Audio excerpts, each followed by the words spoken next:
One of the many reasons why Maine is the greatest place in the world to live and raise a family is our natural environment. We are literally swimming in lakes, healthy lakes with full tree lines that regenerate and clean our waste in a self-contained kind of way. The only way that turns into something helping our economy, though, is when people come up here and pay their sales tax during tourist season.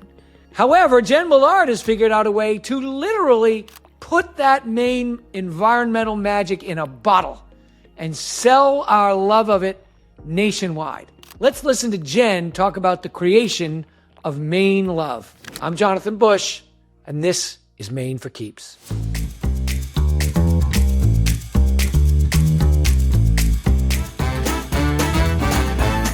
Now, Jen, I understand the Millards can't decide if you're 12 generation Mainers or 13 generation Mainers.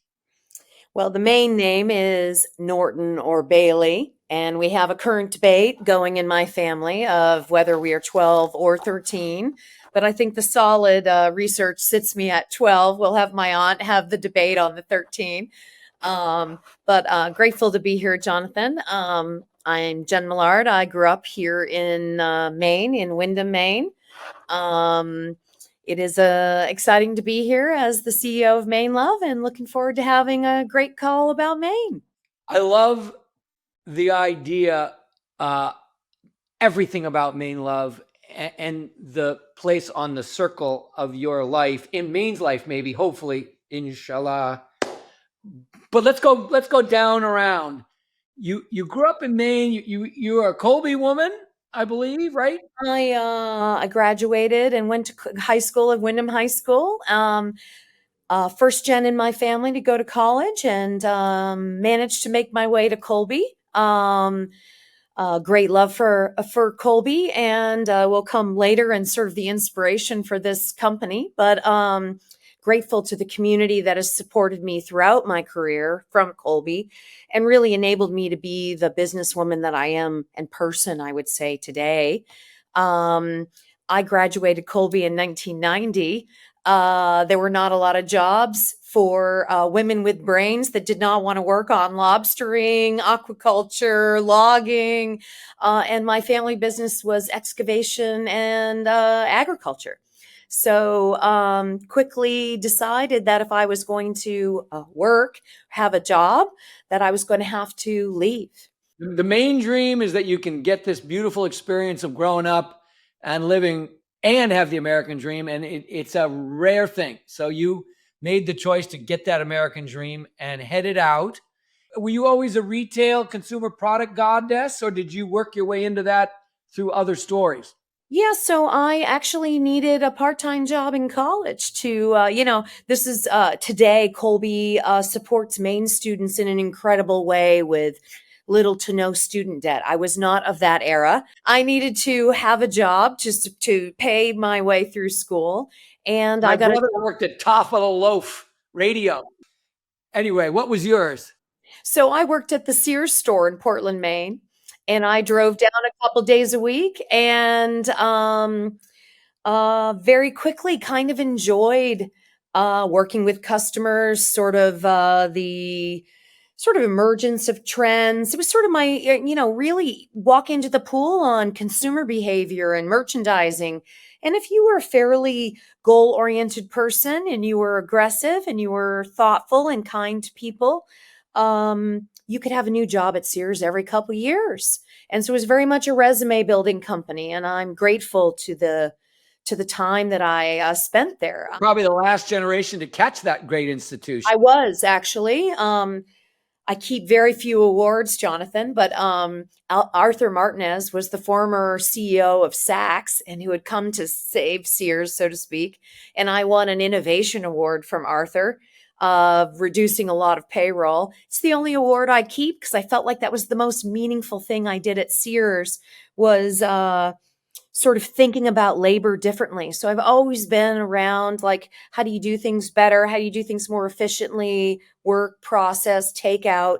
And I learned a lot of that at Sears. And then you jump into, so Sears goes down, but it taught you how to run a ship. Yeah. And I joined Bed Bath & Beyond and took them public. um, and help them The grow to very thing that was eating the lunch of the Universal store. And so help them grow the chain from 10 stores to over 1,200 doors in 3 to 4 years. Every day I'd come into the office and rip off a piece of paper and would have our new door count because we were opening stores all the time. And then I did a few turnarounds for Brown Shoe and some private equity work. But my last real retail experience was at Saks. And I'm really grateful for my consumer foundation because I have great empathy for customers and associates actually, because I ran big teams at stores. And nobody ever called me at Sears to say they love their lawnmower, Jonathan. Like you learn how to deal with all those things very early in your career, and you learn how to not let them kind of kill you by a death by a thousand cuts. My biggest office operations center was Maine, was Belfast, but in my old company, the third biggest was the Atlanta office, and it was born in the carcass of the pack and ship Sears facility for the Yeah, the old eight catalog. southern states. Yeah, You know, the old and catalog center. Yeah. yeah, right, exactly. And the trains would come in one side, and the little vans would go out the other side with your lawnmower or the Briggs and Stratton centrifugal clutch, that broke on your. It was such a beautiful image of this place with oak floors, like just a whole nother era. Like that was Amazon, of another era. Yeah, so on the backs of my retail career, I, go west, young man or young woman, as the story goes, right? And I ended up in San Francisco, working at a few startups there, and then really joined a fintech startup founded by Bessemer called True Access, which was using all my consumer behavior experience, but applying it to data sets. So your credit card transactions, Jonathan, are the best indication of how you spend your money, and more importantly, where you would likely spend your money in the future. Most people get gas near their house or near their office. People are, creatures of habit. So kind of took that consumer perspective to a software level because engineers didn't know how to sell to retailers or to people. And I built three beautiful fintech businesses with amazing individuals, but all data around consumers. It's almost like those data models are the store floor plan of the future, right? That laying out that Sears store or that Saks Fifth Avenue store, you know, In a digital fashion, in yeah, a way that's yeah, love it. personalized to you, Jonathan, right? So we used very large banking data to customize offers for consumers based on their historical spend behaviors. So I sold that company to Mastercard, spent a few years at Mastercard doing loyalty and consumer work around the world. Great data to play with there. Oh, Ajay Banga is such an amazing Holy CEO, head moly. of the Yeah. World Bank now. We were one of the first acquisitions from Ajay, and I still consider those people to be of great hearts. Just a wonderful experience, and then stayed in that loyalty data space. But to be honest, Jonathan, when I sold that company to Mastercard, I bought a little priceless house in Falmouth with the proceeds from that transaction. You just said hearts, so I knew you were about to say something about Maine next. So my husband and family and I have been spending as much time in Maine in the summer as our careers have allowed us over the last 10 years. And I had honestly been trying to find an entrepreneur to support in Maine. So there was the head of the Maine Venture Fund job was open. I looked at that briefly. I looked at a venture role at Unum briefly. Met with lots of blue economy entrepreneurs, Yeah, I kissed all those frogs too. and kind of came back around. Was like, I think if I'm going to do this, I'm going to have to do this myself. These are not my people. And so was sort of sitting on, I wouldn't say sitting on the sideline, keeping myself busy with lots of projects and such. And about a year ago, I got a call from David Green, the president at Colby, asking me to join as a trustee. And as a first generation college student, Jonathan, with the privilege of then sending my daughter to Colby. And then and my give back to Colby has always been around entrepreneurship, because I do believe liberal arts minds create incredible entrepreneurship capacity for product and product thinking. That has been my give back to Colby with Todd Halloran at the Halloran Lab at Colby. And I get this call from David, and I sort of turned to my husband and I was like, I think it's time. I'm ready to move home. My kids have graduated from college. They are not living in Maine, Jonathan. One of my goals is American dream remain. American dream we keep remain. young people. How do we keep young people in Maine? Can't Right? make them choose between the American dream and Maine, as you know. So one of my goals for this company is to I have all early in career. I'm the oldest person at 57. My head of sales is 25, and I'm really trying to keep young people in Maine. So all my staff is early in career. We will grow our own, Jonathan. It's amazing, a lot of the folks I've spoken to, where, including me, a lot of the original motivation to get a business going in Maine was just emotion about Maine.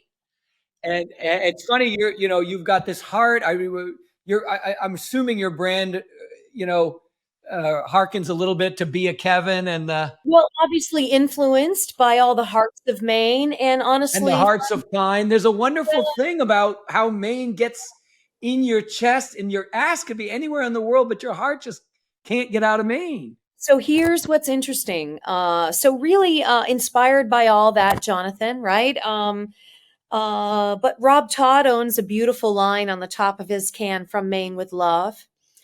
And it's a beautiful trademark for Rob. And really, what I really believe that we are selling the aspirations of Maine, and it was really triggered by I've been doing a bunch of research around consumers. I run into a young lady in Austin where I spend some time, and she had a Maine sweatshirt on, and I was like, "Oh, I just got back from Maine."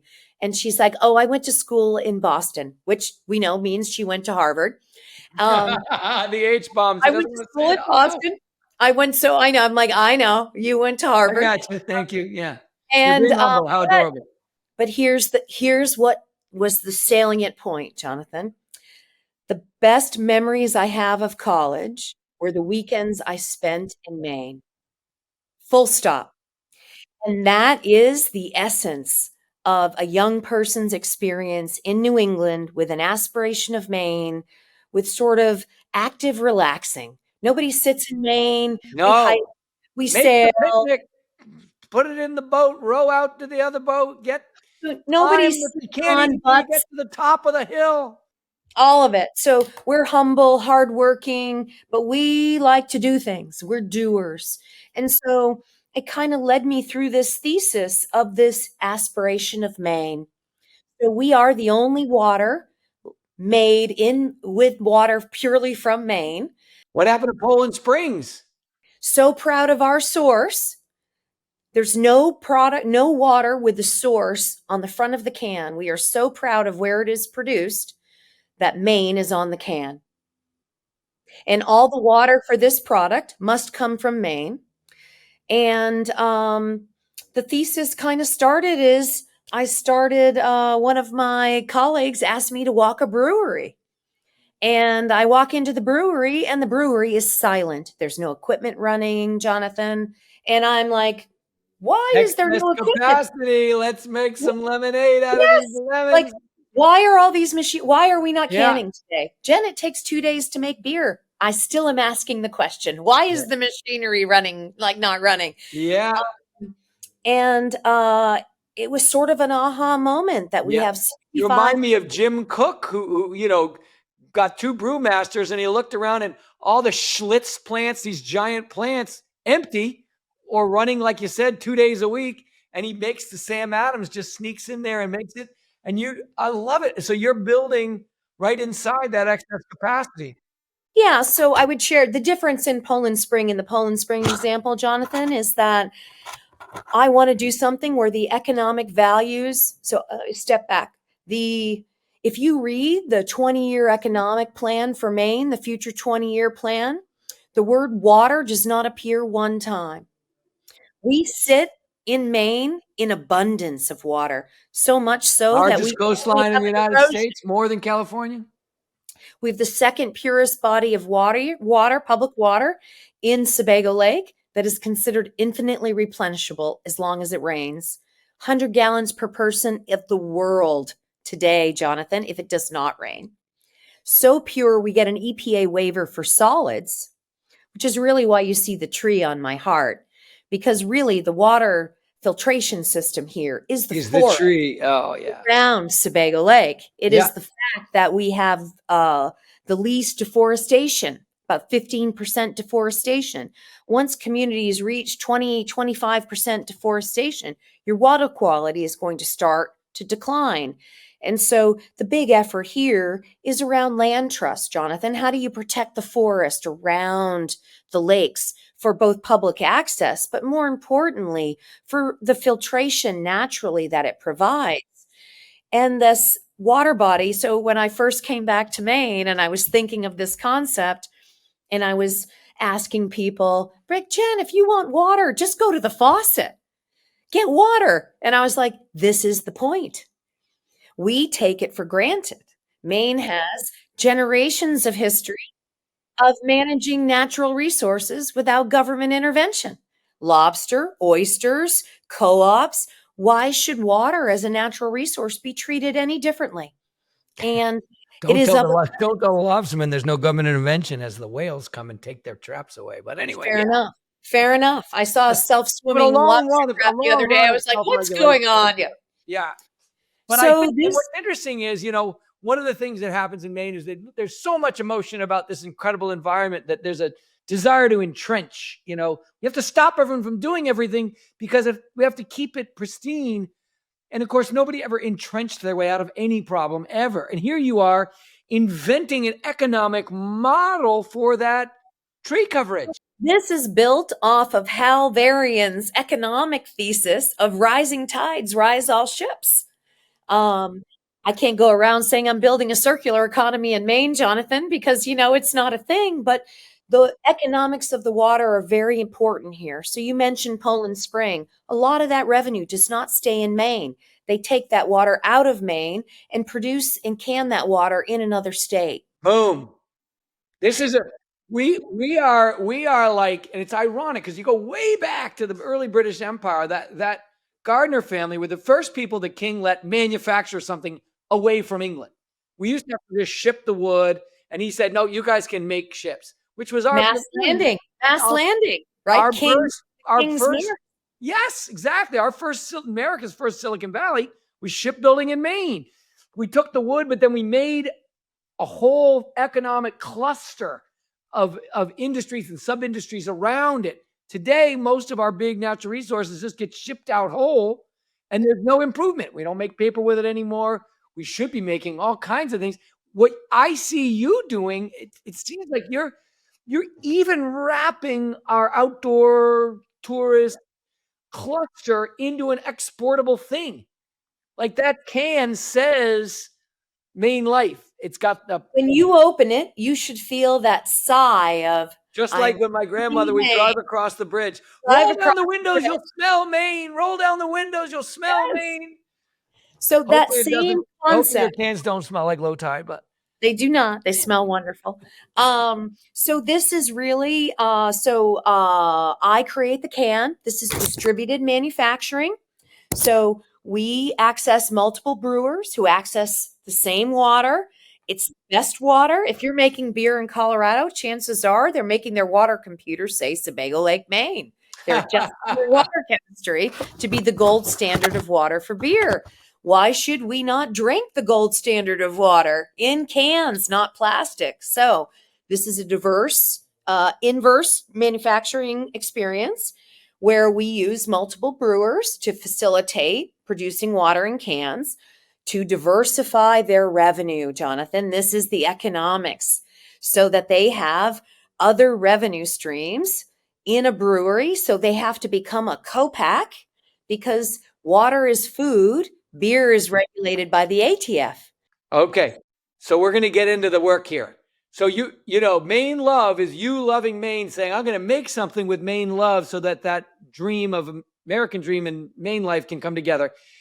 And you've got a product and it's got the comparative advantage of Maine wrapped in it. Talk to us about starting Maine love, getting the actual shovel into the ground, building this business in Maine. You've been in business in half the country. So I would say the first thing is that there's no more collaborative. So it's kind of a binary answer, Jonathan. I Because love this answer. I know. right? Go ahead. So, Yeah. I couldn't build this business in any other state because it took 3 chemists to figure out my nitrogen dosing in a flat water can because there's no carbonation to keep the can tight. So you have to dose it with nitrogen to keep the can firm. Could not figure out the right nitrogen dosing. So one of the chemists calls the other chemist at the other brewery, who calls the other chemist and like, all right, I'm calling Bob. We're getting Bob over here and we're going to solve this. So Arch rival call each other right back. Hey, how you doing? Let's work on this. Come over. I got a problem. You got time today? Come on down. Yeah. So that collaboration of producing the best work and not considering each other competitors and coming together in a beautiful way to make a beautiful thing. That's a main ingrained humbleness of wanting to do the best work possible and to help your neighbor. And that's a beautiful thing. Okay, that's one side of the binary. On the other side, the lack of sophistication of the entrepreneurship community in Maine is really disappointing. There are a lot of programming around the state. However, a lot of that, and the state is a big state, Jonathan. So this is, it will be a little bit of an outrageous statement, but there's no center of excellence for entrepreneurship in Maine, where if you're thinking about starting a business, you go and get a desk at a WeWork and you're sitting with 300 other people who are working on ideas. In Austin, Texas, if you have an idea, your butt better be parked at the Capitol Factory in downtown Austin with 200 other people that you don't know who are working on things. And that sense of community around stage of company. It doesn't matter if you're making software or water. Companies at the same life stages have roughly the same problems. So that's the collaboration of the entrepreneurship that you build in a center of excellence. But what we do today is sort of peanut butter out that MCED programming to a bunch of places around the state. But if I could go one place to meet the best entrepreneurs in Maine, where would I go? It's either the blue economy, but I'm not an ocean business. I actually had to advocate to get into the blue economy by saying, are you suggesting the blue economy is only ocean based? We sit with the most water of abundance. Water, come on, yeah. So they actually had to take it to their board to actually consider letting me join the blue economy. I guilted them into it, Jonathan. It's water. Because of the long line of around the block of capital going into the blue economy they've got.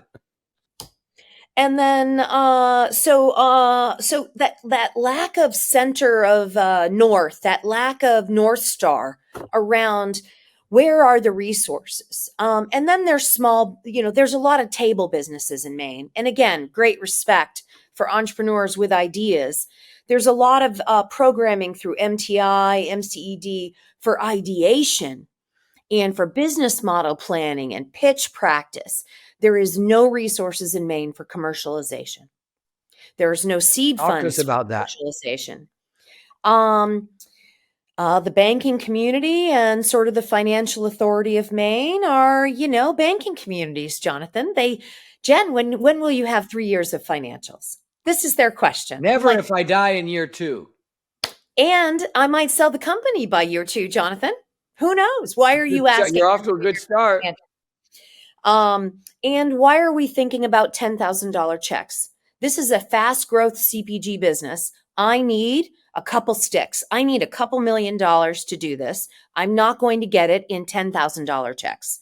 This has to be people that believe in the thesis, that are willing to put money behind the thesis, who also have a great love for Maine, Jonathan. I've been very intentional of not having a venture capitalist on my table. I've had three businesses of VCs. Worked with Bessemer, yeah.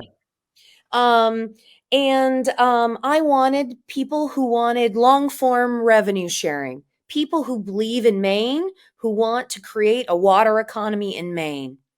And I'm coming back to Maine to put a water economy in the 20-year plan and to show people that you can commercialize this business in less than a year. So I sit at full IP granted and our 1 year anniversary on the 4th. I'm at 200 doors. I closed Hannaford on Monday. I am moving down Massachusetts, New York, and Florida. And I believe this to be $100 million business for Maine. Oh God, I love it, Jen. Let me ask you on the the bipolar, not bipolar, but the sort of the good side and the bad side of your Maine experience. You mentioned just capital, but money's fungible, so you could get capital from anywhere. It'd be Fair enough. fun to have capital here, and Good someday if we build example our for economy, you. probably Yeah. will. You Um, mentioned sort of no sort of wheelhouse, nothing. There's no core flywheel, which might include capital, but you pointed out, and Portland seems to have a trouble crossing the 69,000 people mark. Won't let you build, won't let you, make small apartments, won't let you densify. I don't understand that. Are there other, I mean, I understand that, I believe you, I see it, I'm mystified as to why. What are other things? You mentioned having to become co-pack facilities. What was yeah. the So, regulatory environment like? What was, yeah. So what the was it most like to get permission to sell water? So in Maine, the Maine regulators have been amazing because this is Portland municipal water, right? This is the best water in the United States. So, the liability edges here. Paul Hunt from the Portland Water District could not be a bigger fan that we are promoting how great Sebago Lake is.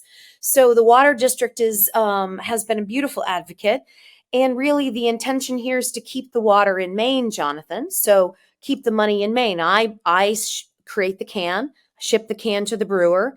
I essentially pay a boat price, a co-op price, to do the canning and put the water in the can. They ship it back to me. So this is helping brewers become co-packs for revenue diversification so that you can pay your bills and go back to making great beer, even though you're selling less beer. How much work is it for them to become a co-pack? Just the fact that you've got two customers, do they need to show up differently to regulators as a We co-pack? do, because FDA is food. And so the ATF rules, the way beer is made, Jonathan, it ferments off most of the pathogens, right? You're not going to get, unlikely to get sick on a fermented beverage. So really, it's primarily sanitation, interestingly enough. Brewers are not required to have epoxy floors. Food facilities are. Beer brewers can have bathrooms anywhere, doors opening onto the production floor, hand washing stations nowhere because it's not required. Food stations, you need hair nets, you need hand washing, you need sanitation. So there are some slight upgrades. But if they But could it's stuff that made sense to you. You didn't go, what the hell is this? Okay, good. it, first of all, I would suggest to some brewers that you were Might want to do it anyway.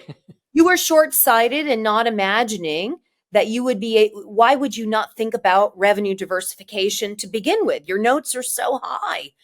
But beer was having a moment and no one was really thinking outside of beer. So we have a great consolidation within the beer industry. Sort of a secret inside baseball discussion. Nobody really wants to talk about the decline of alcohol in Maine, even though every brewery is Watch experiencing out, that weed is coming for that beer. it's like the biggest inside secret that the breweries are struggling. I'm like, why are we not being more vocal with the problem here? We don't Why are talk we? about Bruno. So I'll give you a couple examples of other, I would say, interesting burdens. There's a beautiful Maine seed tax credit that for every dollar you spend, you'll get 40% back. That is only eligible to Maine tax holders. So it should be. I'm in a bunch of those facilities in other states where they're encouraging money from outside the state to be invested into Wisconsin, for example. We are thinking backwards. Why are we not incentivizing people from outside the state to invest money in the state? Um, so that would be a good example. The seed tax credit and the bureaucracy around that is challenging, and it's limited to Mainers who only have small checks. In our world, Jonathan, So where far. so far. But to get the bigger money to come to Maine, you got to Yeah, give them a reason to come. right. Makes And sense. other states are doing this, right? So What other about, did states, you use a pine tree zone? Did you set up your location in a particular town that had the special zone? I am in Westbrook, Maine, because I'm 3 miles from every brewer and off 95. So I chose an economic decision, not a zone. Um, and then I would also say, you know, Maine has an incredible creative community, having lived in California for a very long time. Most of the Palisades that burned down all had creative studios in their homes. These are tremendous business builders and creative communities. Why are we not offering greater opportunities for them to move to Maine and bring those creative communities here to open up our film and creative industries? You can apply for a FAME grant if you want to do a film in Maine, but the amount of paperwork is insane, Jonathan, to get approved for a film credit, And it's where we wild. have You would think, I mean, they're thinking about respelling Portland, Portlyn, because everybody from Brooklyn wants to live their creative self in this beautiful place.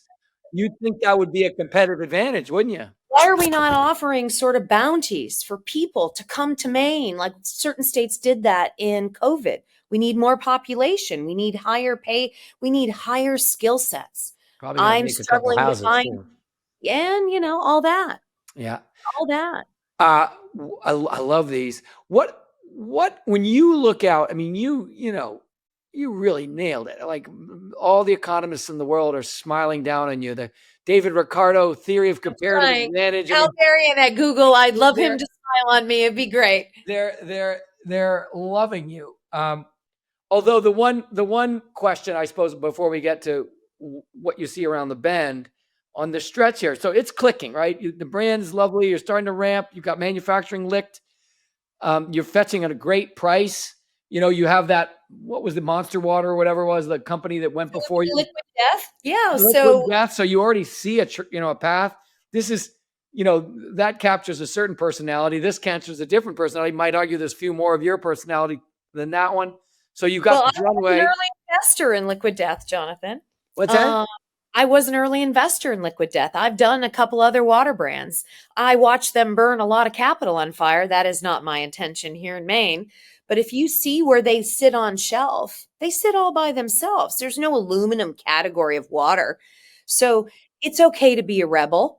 You can be a rebel as a pregnant woman at 2 or at 80. That's their persona for Liquid I Death. love You can it. be a I rebel. think it's the greatest that I didn't even get what it was forever. I'm like, is this some Rebel. sort of new kind of freaking Red Bull? Nope, just beautiful water. Huh. And we want to be a frenemy to them on shelf and You help bet you define do. Yeah. the No, category. what mood are you in? Are you in the heart, soul? Are you in the rah? What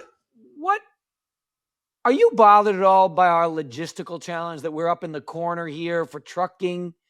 Do you get any benefit from most things are shipped into Maine and nothing shipped out? Tell us about There is a the little bit of benefit to logistics that. part of Yeah. Maine.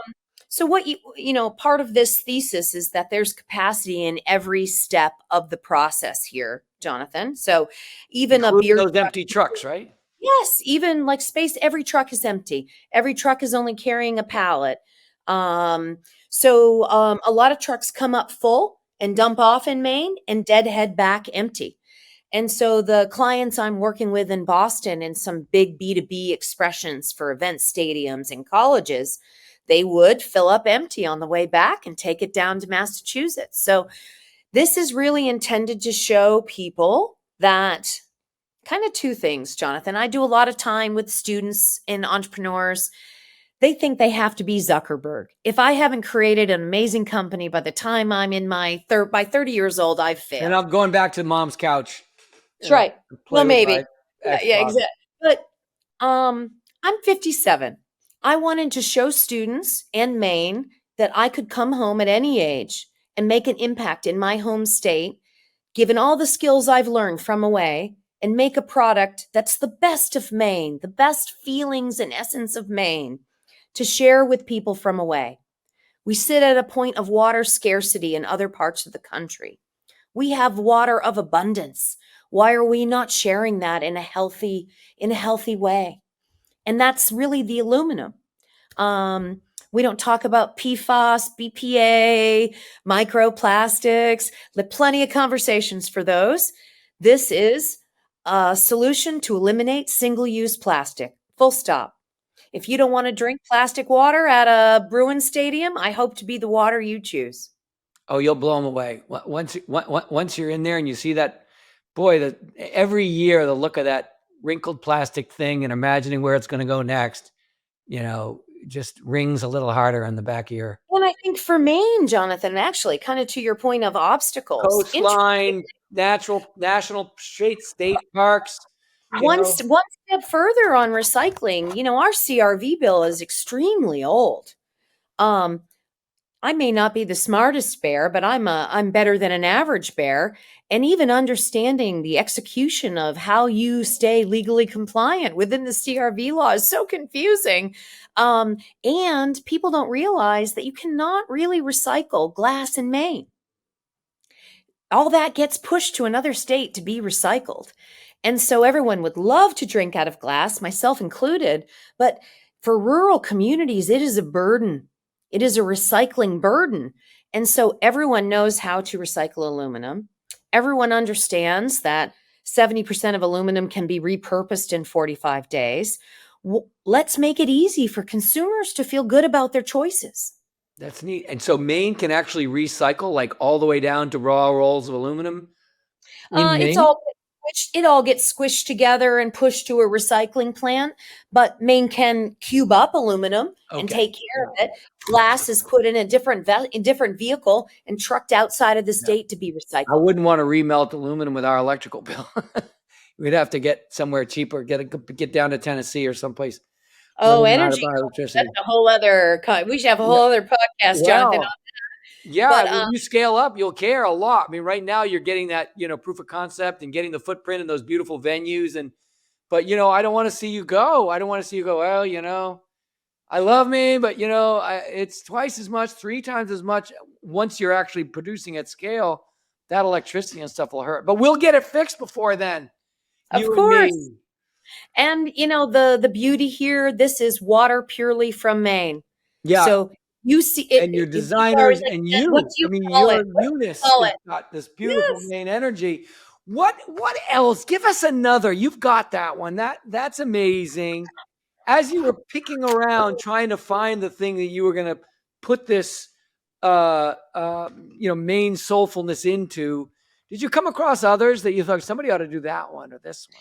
So I originally was starting in a mocktail because we have such beautiful accoutrement in Maine, whether it's rosemary, whether it's cranberries, and what you quickly realize in that research is I'm not sure retailers are ready for mocktails yet. They're all over the store.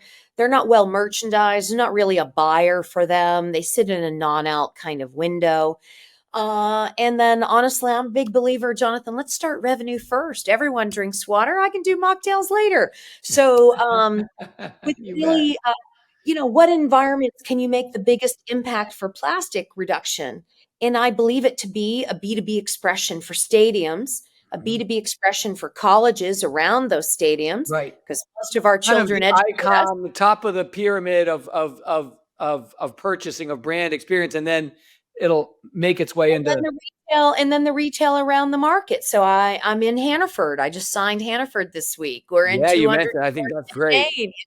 So it starts to the retail expression kind of starts to come out of that DMA as you light up those pillars. So we're super thrilled to be here in Westbrook, Maine. I never imagined. You watch the end. I'm just gonna go. I'm gonna leave the beverages for a minute because you've had a broad ranging career. When I walk through our downtowns, there's a little bit of Boo Radley in the window, kind of forlorn.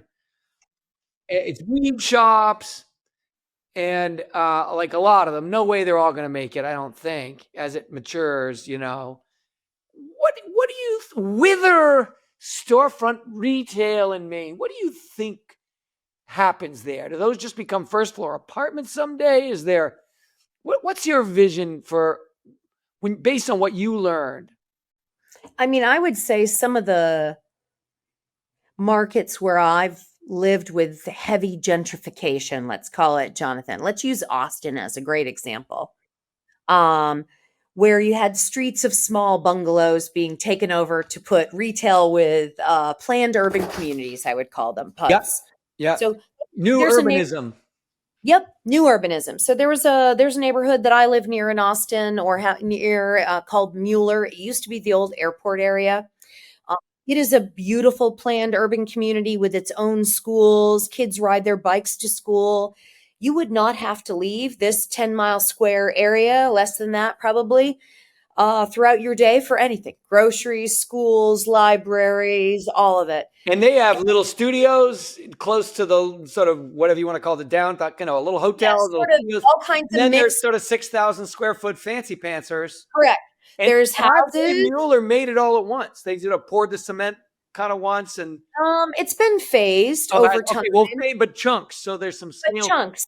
Yeah. Yeah, and then a mixture of 55 and older community, that right, and young families. And I think the thing that I noticed that I'm most disappointed when I see main streets in small towns is the lack of urban planning. You How bet. can we do better?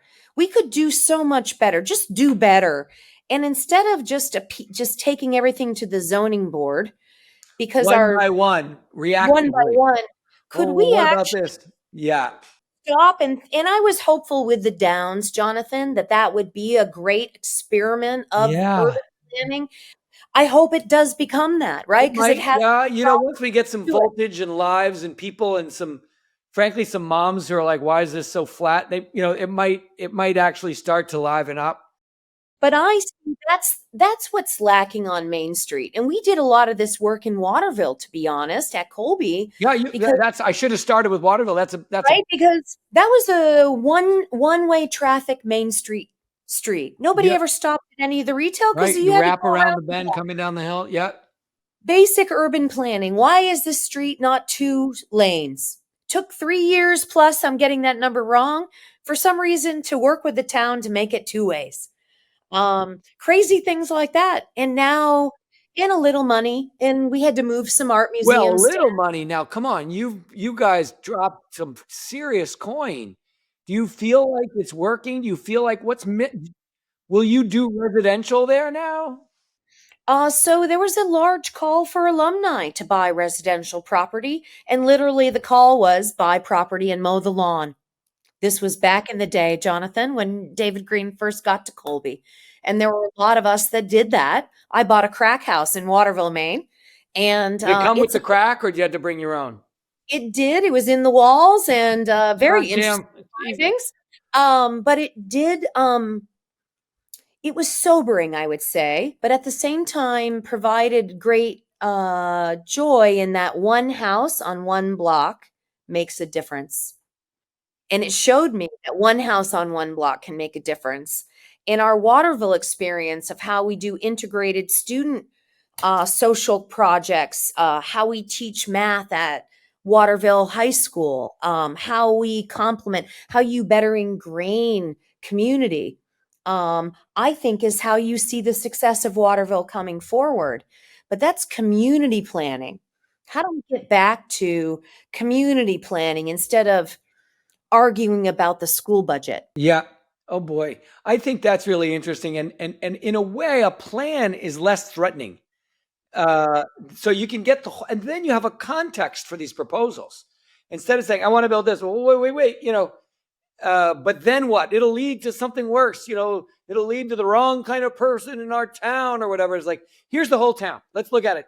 Let's all get comfortable. Now, we can have affordable housing in this town. It's all part of this plan, and they don't freak out as much. I think the idea of every town in Maine having a plan refreshed in light of new urbanist architecture and city planning and the shift in work and life where so many people are working from home.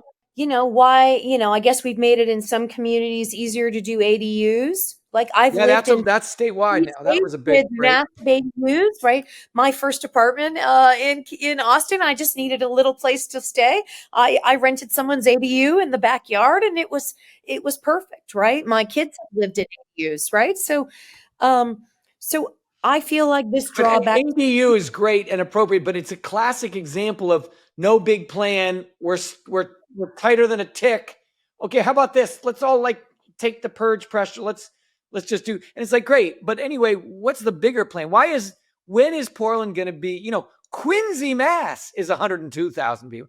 Like Quincy, and this So I great think the iconic. jobs have to come first, Jonathan. Yeah. I actually don't think you can deal with the housing crunch until we actually recognize that we need jobs.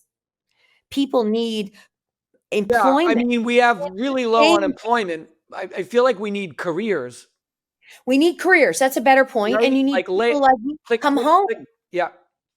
To come home and build businesses. We built businesses elsewhere. Why did we leave? We had to leave. There were no jobs for Jen Millard. Now I'm coming back with 4 companies behind me. I want to do this in Maine. I need to find my people, right? Where do I find those people? And then the talent drain. How are we letting young people leave? We need to have jobs to keep them here. Jen Millard, 12, not 13, generation Mainer, heart lover, creator of unique, truly iconic Maine strategic value. Thank you for joining us here on Maine for Keep. Happy to do it anytime. Thanks for tuning in to Maine for Keeps. I hope you enjoyed it. Be sure to follow us on social media, click and share with your friends, or get on to mainforkeeps.com. If you have ideas for new content or podcast guests, or if you'd like to give us some money to support the effort, be sure to click and send.